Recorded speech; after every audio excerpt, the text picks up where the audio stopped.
Hi, I'm Dan Ashland, and I'm part of Belpassi Cemetery's directors. Today we went out to Canby to see a demonstration from a company called Axis Products, and they specialize in restoration products for cemetery preservation. And I'm going to show you a video that I recorded while I was out there filming first there's a bit of a instructional talk, and then he'll take you around and show you just information about how cemetery markers are designed and deployed over time. Also, he will show you how to clean them with D2, a product that he sells, and he sells all the accessories that go with that product. And then he will show you how to re-level monuments that have been tilting over, and he'll explain how those work. So let's watch it together. It's an ill-advised intervention that creates future problems. Not understanding the long-term picture, the dynamic, or even how monuments should be presenting themselves. So here's a flush marker. This is called mahogany granite. This is an undersized raised marker is what we would call this, and this is actually reasonably sure this is mahogany. This is from Millbank, South Dakota. Still active quarry there, very high quality granite. There's no problem with this marker, okay? The problem, and we can easily reset this, I don't even need a tool to take it out. And so the question is, what's under here? We have heaved concrete under here. Okay, and so I need a shovel, so we have a couple options. We could either cap over this with some gravel. The first thing I'll do is see if this is not deep and just pry the whole thing out and get rid of it, or I could try to smash part of it with a sledgehammer to level it. But what we can see is what happened is it heaved over time. It shouldn't be at an angle like that. This is a raised marker, so this is made at an angle, and so it will read at a slight angle. So we'll come back to this and we can reset it. But the point is, there's no problem with the traditional installation. The problem is the intervention, okay? That it's not well thought out. They're not thinking about what the future will bring. And so we can look at stone after stone that has the same occurrence. And so, okay, so also these coping stones around these plots are problematic to some degree, but we have a base here, and that's got to be raised now, and as long as the base isn't in concrete, we could raise this base and then reset this, because this style monument is not made to be flat to the ground. Obviously, it's also not supposed to be loose, but it's supposed to be raised, and a lot of time these would even have had pins in them, but that lower base has got to come up in order to really to be able to reset it. We can just look at a few more down the line here, and yeah, I mean, so here's a historic style. Also, we'll see these. Generally speaking, these were really popular the very late 1800s till about World War I, and you'll sometimes see these on top of headstones as well. And we were just seeing these at a couple. Oh, I was in Hollywood actually. I saw a whole bunch of these, all from the similar dates. Yeah, right, 1919. That's about when they lost popularity. So certain styles were popular for a window of time, and then they faded away just because they lost popularity and or regulations prevented them in some areas. But this base is like a little cradle to hold it, and it looks like a sandstone base. And so here's a great example. They're combining a granite with the sandstone below it, and so that's what we're looking at here. So we'll talk about the zinc right here. So let's go over here. Well, look at this. Okay, so here's exactly what I was talking about.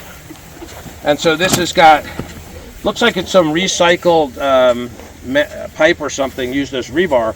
But what we have here is they made this slab, and then it's breaking up. And so now it's actually, nature's taking back over. But the question that I'll pose is, why do you want to have a slab here? What is the purpose of this? It was actually a very common thing that they did here, and you'll find it in a lot of our old historical cemeteries. And also that area also, I'm sure you can point in that there basically marks a family section. So, for instance, this is the Gaylor family section. You'll see some of the borders back there that are like the Elliott family section. So that's what they did. in Right, those well, the days. perimeter or the coping stones on a higher level would be natural stone. They can be cast, but that is a completely separate thing from just filling the whole thing with concrete. Yeah, the cemetery I managed, the families would go up every year and work Yeah. each grave site. Right. And so then this was a way to get out of weeding it. Got it. Yep. But you can see the problem is that then it turns back in. And I'll just say a bunch of other things. That this is not the right kind of, like round rock, pebble rock is never going to hold up well in the long run to make concrete. And then, you know, it is what it is. But we'll just go on. So just there's a gray marble, and but what we're heading for is this right here. And this is metal. It's still kind of locked in this cement that they poured around it, but you want to talk about these a little? These are zinc markers, almost pure zinc. They were manufactured exclusively by the Monumental Bronze Company of Bridgeport, Connecticut, and their subsidiaries. They had many across America. I believe one over there says it's from the Detroit location.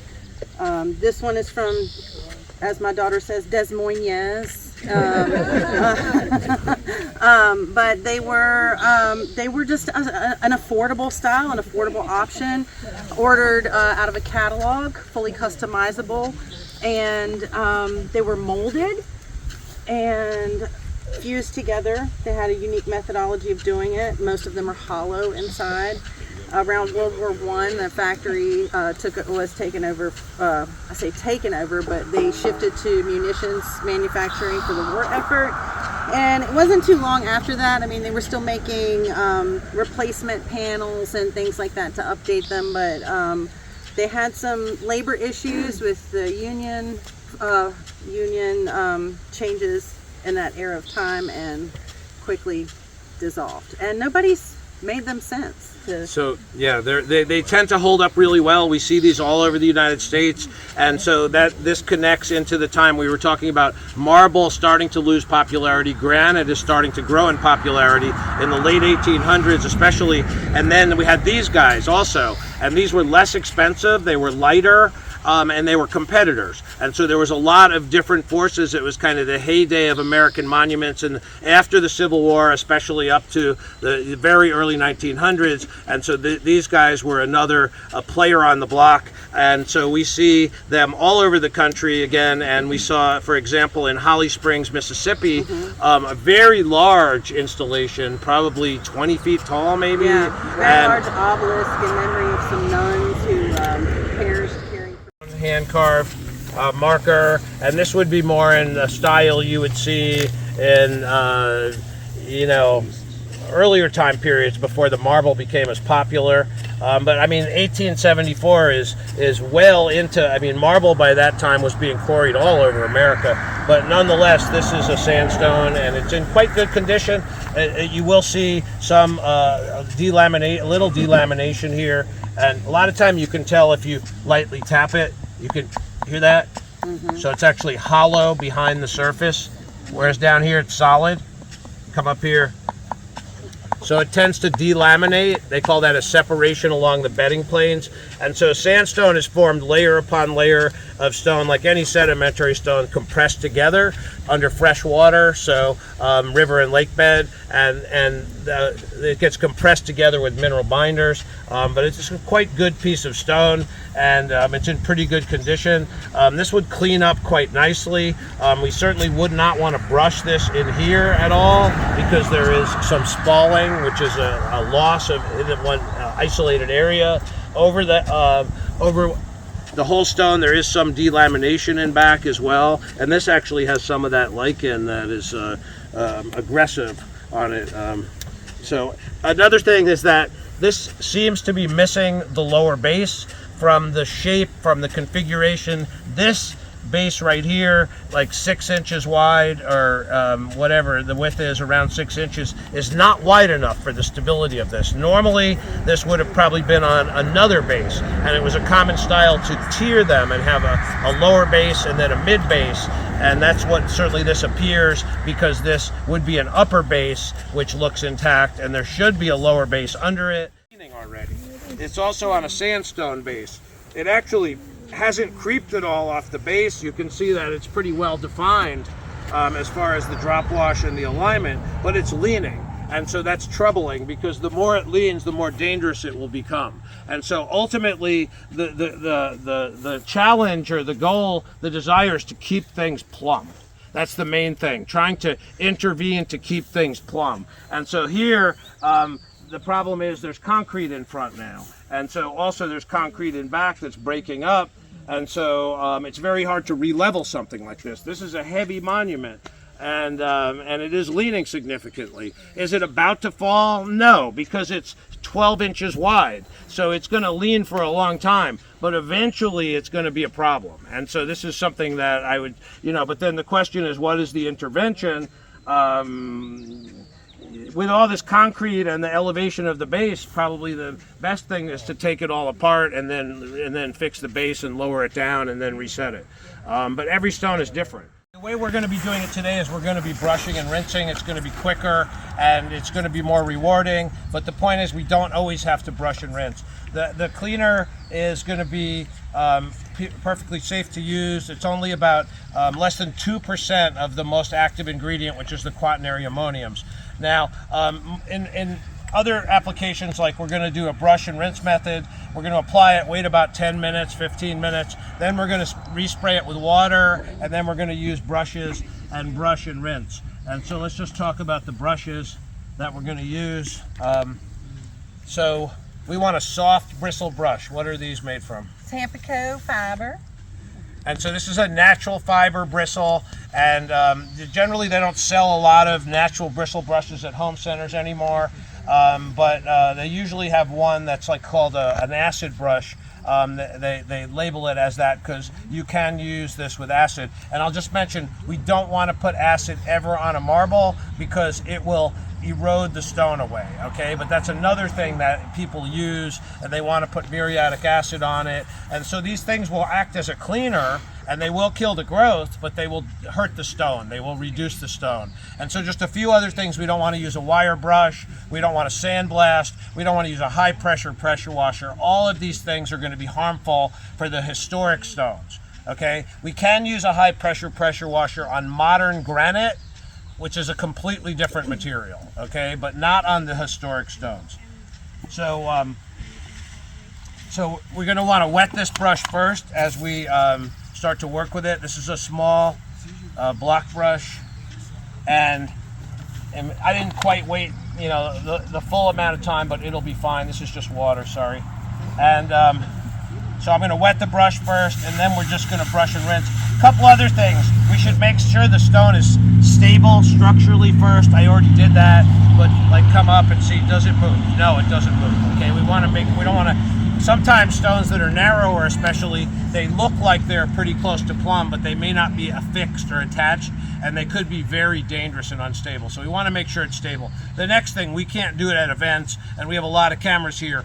Document everything you do with photos, okay? Take a few photos of everything before you work on it, because then later you have that before and after, which is very impressive. If you're doing this for, to get paid, you would want to show that, to the customer. If you're doing it as a volunteer effort, then you can show that to the group or the town, and then hopefully they'll buy the products for you to help, do more cleaning. So take a lot of photos. So you want to brush it. Now you can't use too much water, and all that's in this sprayer right here is water. We just did one application of D2. And what we see a lot of time is people come in and they spray the D2 on, and then they start brushing and they keep putting more D2 on. You don't need more. You got to think of it this way. We did that initial application on a dry stone, or it could be damp, but we did it on a dry stone, and the stone is a sponge. And so the product gets drawn under the surface, and that's why now it's all the sudsing coming up. That's from the surfactants, that's like soaps that are in the solution. The actual active ingredients that are going to really remove this staining are less than 2%. This is a solution that is designed for this, and it's diluted to the point that makes it really safe to use, both for the stone and for the people. Just all I'm using here is water. And this is another style, Tampico long handle fender brush, and so it just gives us more reach. And we have a lot of different brushes. And I'll also mention that Magnolia Brush is the manufacturer of all these brushes, and they are made in Texas still. It's the last significant American brush manufacturing company that I know of, and we try to support as many American companies as we can. And Magnolia is an excellent company. You see, I'm just dumping water on it the whole time. And go ahead, you can take over. Now we jumped right in, and like there wasn't a lot of raised lichen on this, but if there is, we can use plastic scrapers. And so what a plastic scraper is a flexible plastic. And I had an example of one that wasn't so flexible, but a soft plastic that's flexible, that wears away easily. And so we can, if there is raised lichen, like you can see especially on these bases and on some of these stones, we can use the plastic scraper. It's best to either wet the stone with water or the D2 solution first, because that way we don't aerate the spores and breed them. So there wasn't that much to scrape on this particular stone. So it's good to have these, but we don't always need them. Now also, we can use smaller brushes. And so clearly we're not going to get in all of these areas here. And so this is a tile and grout brush. This is more like a toothbrush, but it is made for cleaning. It's very friendly to the stone. And so we can come in these detailed areas, and we can use this, you know, to get the spots we're going to miss. And then we can also use these things in the inscription, and these can be helpful. And also D2 is also what would be called a non-ionic detergent, which is kind of a side feature of it. So we can use a bigger sprayer like this. This is going to speed things up, you know, than a little handheld sprayer. And then this is probably a lot of people have seen this now, but this is a replacement power head for this sprayer, which is a battery. And then you don't have to pump it all. And so we put this on, and then we can just, this has a regulator, so it'll go up to 24 pounds, and it'll spray, it'll give you more pressure, but that's never going to be a harmful amount of pressure, but it's just going to work much better and save time and be a lot easier to use. These have gotten to be really popular. So that's about it as far as just a basic crash course in cleaning. I just want to make a side note, mention the most harmful part of this whole process is the scrubbing. Yes. So we want to minimize the scrubbing. Again, the product works for you. A lot of the staining here is not going to come off right away. Instant gratification is you should not be looking for that. You need to be patient and allow it to work. We want to make sure you use brushes that are soft to the surface. We recommend, if you wouldn't use it on the paint job of your car, don't use it on a marble or a sandstone or other soft stones. But always keep the stone wet, and try to remember that nothing's coming off right, not everything's going to come off right away, and to minimize that abrasiveness to the surface. Right, so a lot of people, they'll spray the cleaner on, and then they just start brushing and brushing and brushing and brushing, and they're not adding enough water, and they're actually cleaning with the dirt. And the dirt is like cleanser, and you can clean really well with it, but you're actually grinding away stone.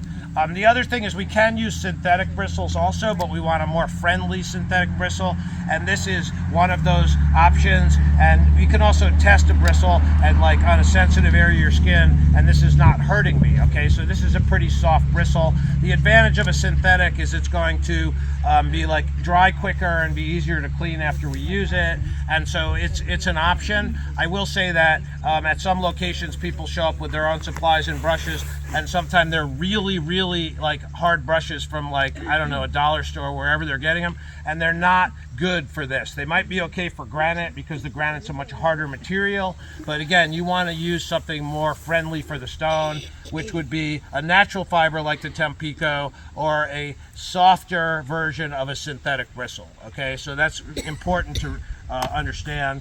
Other than that, Just keep in mind that what we're cleaning here is biological, which is algae, lichen, moss, fungus, mold, which are microorganisms that live on the stone and under the surface of the stone. Use as much D2 as often as you want. You will not hurt the stone, but it is going to be very, very expensive to do that. So just keep that in mind. If you have a big project you're wanting to work on, like there's no reason to give anything more than one treatment.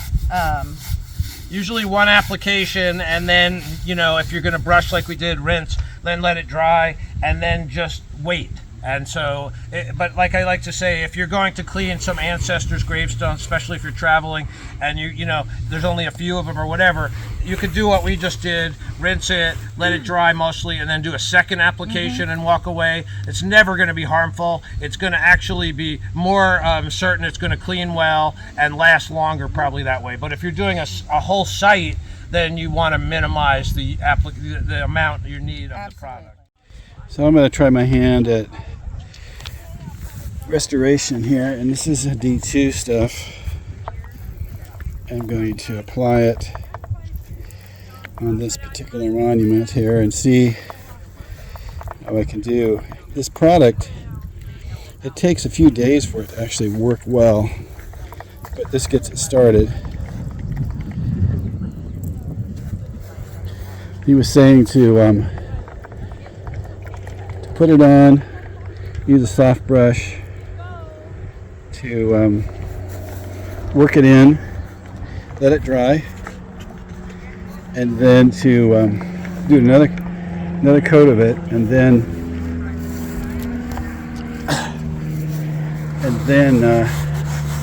wrap it in plastic and let it sit overnight. So I'm going to do this, and then we'll see in a couple of days how it looks.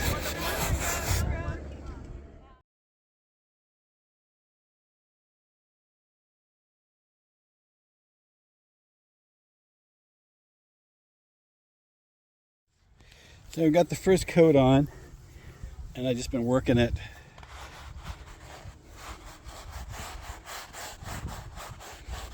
And I'm going to come back here in a couple of days and see what the results were. But man, there's a lot of grub down here.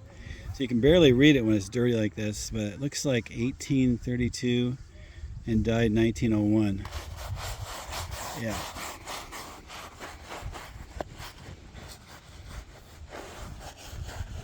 So keep working. Well, the presentation is over, and we're all allowed to go out and clean stones. We have this D2 product that we spray on, and then we use soft brushes to work the stone. And this one is particularly bad, but apparently it will be white when it's done. I'm working on that one, and yeah, people are working on them. Really fun presentation. He's off to the coast of Oregon, and he's up to Washington State on his 48 state tour doing this. Around it, and then come from underneath with a bar, and so that's what we're doing. What I'm going to try to do really quickly here. And since you drove all the way from Montana, you can help shovel too. So yeah, the idea is we're just going to, all we're trying to do is get to the bottom of the base, and then we can use the bar. And yeah, we don't want to push on the stone. You're fine. It's not moving. It's not going to move. I mean, it's moving with me prying against it. Do you want to on the side as well? Yeah, please. We want to open it up so we can get the gravel in there, and so we're going to go through that. Let me just grab a couple blocks here, and we're good to go on that. Angle, and ultimately, when something leans, it's going to get worse and worse over the course of time. We could go on either side, but to show you where plumb is, that's plumb out there. So over 2 feet, it's out about 4 inches. We could do the same thing here, and that's where it should be. Okay, so it's not rocket science to see there's an issue here with this leaning tablet. Okay, so I think we're good on that. So just hold off for a second. So the tools, we don't need that many tools to do a lot of this work, and we need a bar. I have a couple different styles, but we need a bent angle on it, and we need really good tempered steel. because otherwise they bend easily. Unfortunately, a lot of the tools they sell at home centers are poor quality steel, not well tempered. The bars that we're mostly promoting now, these are German. These are almost impossible to bend. And we also have a good company out of West Virginia that is a newer, called Warwood. Newer for me, but they've been around since the railroads were built. So we're going to go under. Basically, let me just demonstrate what we're doing here. And we're trying to go under the base. So picturing this as a base, we're getting a bite on it, probably about like that, probably about an inch under it is all we need.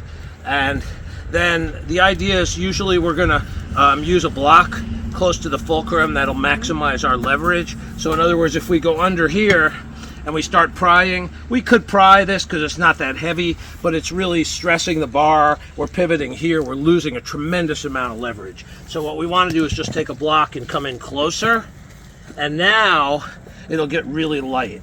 And so that anyone can do this. And so someone here, you can step up and do this part. Now just let's 1 second, because we're pushing against really dry dirt. So let's just the topping, yeah, just loosen that up a little because it's acting like a dam and it's preventing the movement. Yeah, careful, you'll flip it over that direction. All right, so go ahead and push down just gently for a second. See, is that hard to move? No, it's so light. Push a little harder. Okay, just go back down for a second now and just go slow, and we'll just set it up.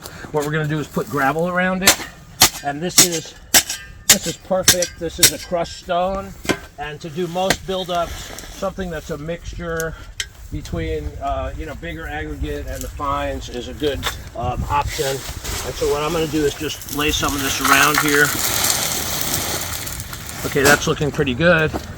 And so now you can go ahead and go push down on the bar. Okay, just go a little more. And then we're just going to pack under it. So go harder, lower angle. No, don't do that. This side of the shovel, just like I'm doing. All right. Yep, go. Low angle, hit it harder so it fills the whole space underneath. That's it. So it dives under, fill the whole void. Okay, so relax a little. You're too far a little bit, but it's really close. And so basically we already leveled it. That's really all it took. Okay, so it's probably a little too far. It's misaligned, but we'll fix it up. And so it should have a little on this side. So let's just pull this out for a second. Let's take that chunk of dirt out, if you would. Let's see what we got. Shows a little more. Let's see what we have here. And so it shows that it should come up on that end as well. So we'll come around to this side now. And depending on how precise you want to be, the side you're on now could come towards you a little bit. Yeah, we'll adjust that after. Here, you can, if you want to keep doing this, yeah, you guys can do this together, and I'll just make sure that everything is good. Hold on, let me just get this better situated. I should have a smaller. What's kind of an expected price to do exactly that? I know they're different sizes as well. Every stone is different, and a lot of time it needs more than this. You can't always do this because if it's already jacked up too high and one side is above ground, it's hard to re-level. So I mean, I don't know. I don't really go by that prices. Like I don't really. It's regional. I would think more in terms of hourly, or if you can hire a crew. And the thing is too, for me, like I work, all over the country on projects, but it's like based on full days, like not hourly, because it's like too much travel. Hourly, as long as you can do 8 hours, say. And usually if it's a distant location, it's to be worthwhile, unless I'm already in the region working, which sometimes happens, then it's like 2 or 3 days or a week even. And so then it's more like how much for a weekly rate. Right. But, it's different if you have localized contractors. That's the whole point, is a lot of this is simple, and that's what I try to, demonstrate. So I was able to remove this piece of the coping. You can see it wasn't that deep. Luckily, it's a variable depth actually, about, 2 to 4 inches, 2.5 to 4 inches. If these were made out of natural stone, sometimes they could be like 2 feet solid. They vary a lot, but the natural stone coping perimeters can be really bigger than they appear. And so another thing that occurs in historic sites that's not really understood or fully realized is that there's a buildup of sediment. Every time you cut the grass, every time, you know, leaves fall in certain regions, and just little bits of sediment build up.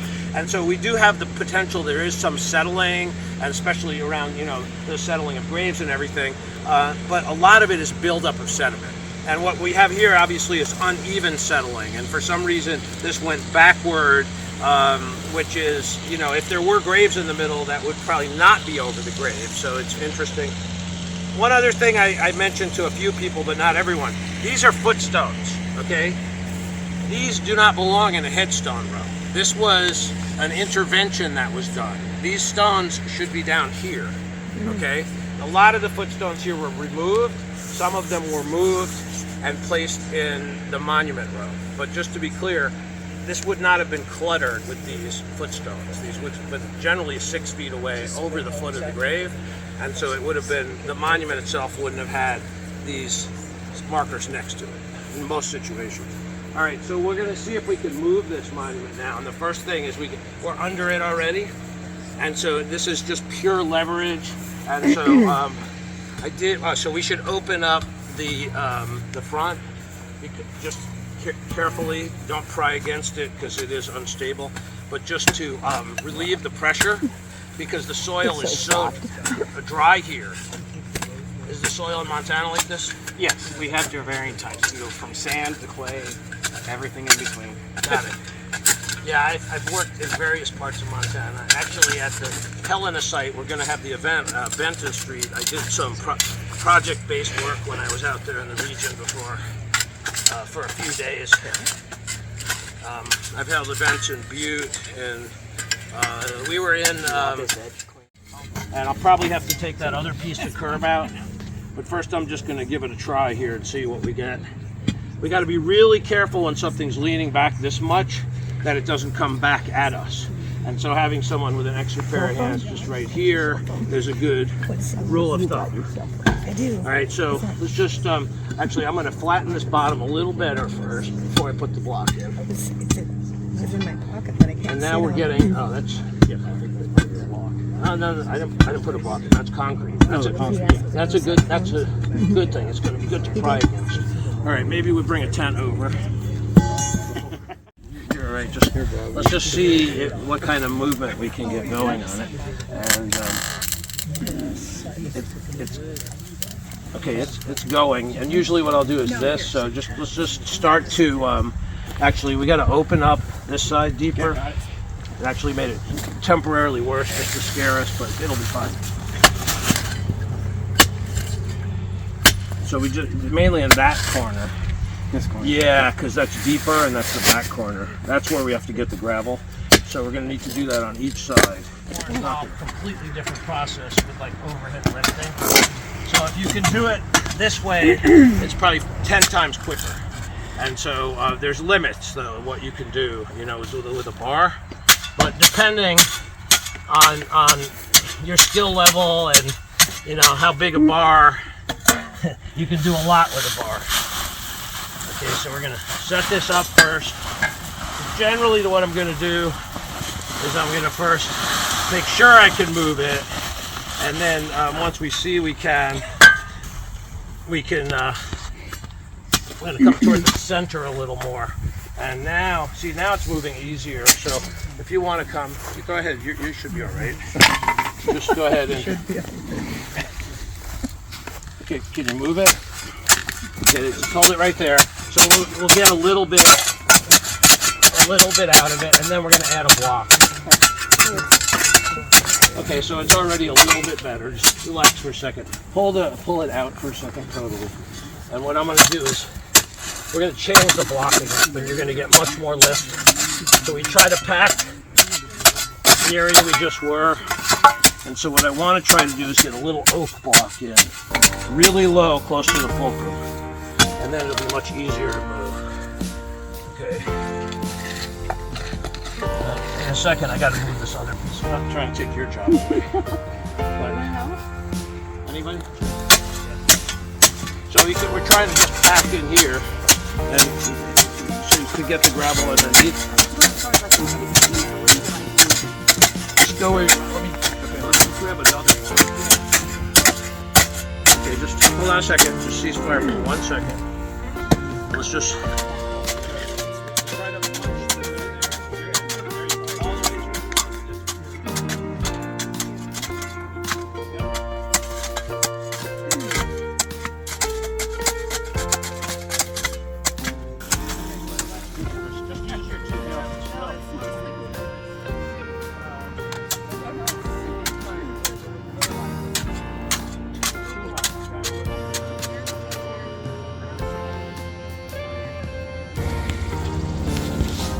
So it's pretty much done, but we'll go for one more tip, just to fine tune the left to the right. Really interesting presentation. This is part of his 48 state tour. He's doing 2 in Oregon.